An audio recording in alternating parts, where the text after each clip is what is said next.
जय Maharashtra public. तर आज दिवस आहे इविक्शनचा आणि वोटिंग ट्रेंडनुसार आज इविक्शन खूपच धक्कादायकरित्या मी घराच्या बाहेर आले हे कदाचित आपल्याला आज ऐकायला मिळू शकतं.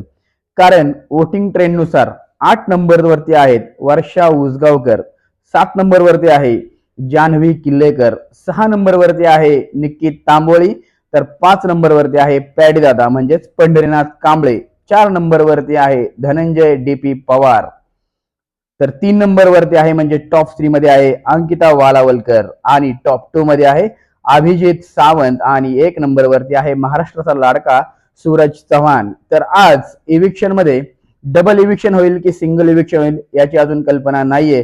जर डबल इविक्शन झालं तर त्यामध्ये आपल्याला बाहेर जाताना दिसेल वर्षा उसगावकर आणि जान्हवी किल्लेकर. पण बिग बॉसच्या मनावरती आहे आज कोणाला इविक्ट करायचे. पण जर चुकून वर्षाताई इविक्ट झाल्या तर त्यांचा हा डायलॉग आपल्याला आज नक्कीच ऐकायला भेटेल. खूपच धक्कादायक रीत्या माझं इविक्शन झालं. मला याची जराशीही कल्पना नव्हती की मी अशा धक्कादायक रीतीने घराच्या बाहेर पडेल. पण हे सत्य आहे. कुठल्याही परिस्थितीमध्ये आज वर्षाताई उसगावकर यांचं इविक्शन पक्क आहे. तर आपल्याला फक्त हेच पाहायचंय की या आठवड्यात सिंगल इविक्शन होणार की डबल इविक्शन होणार. जर सिंगल इविक्शन झालं तर वर्षा उसगावकर ह्या नक्की आहेत. पण दुसरं इविक्शन हे बिग बॉसच्या मनावरती आहे, ते कोणाला इविक्ट करतात. तर आजच्या रात्रीच्या 9 वाजता शो मध्ये आपण हे नक्की पाहूयात. तोपर्यंत बाय बाय. जय महाराष्ट्र.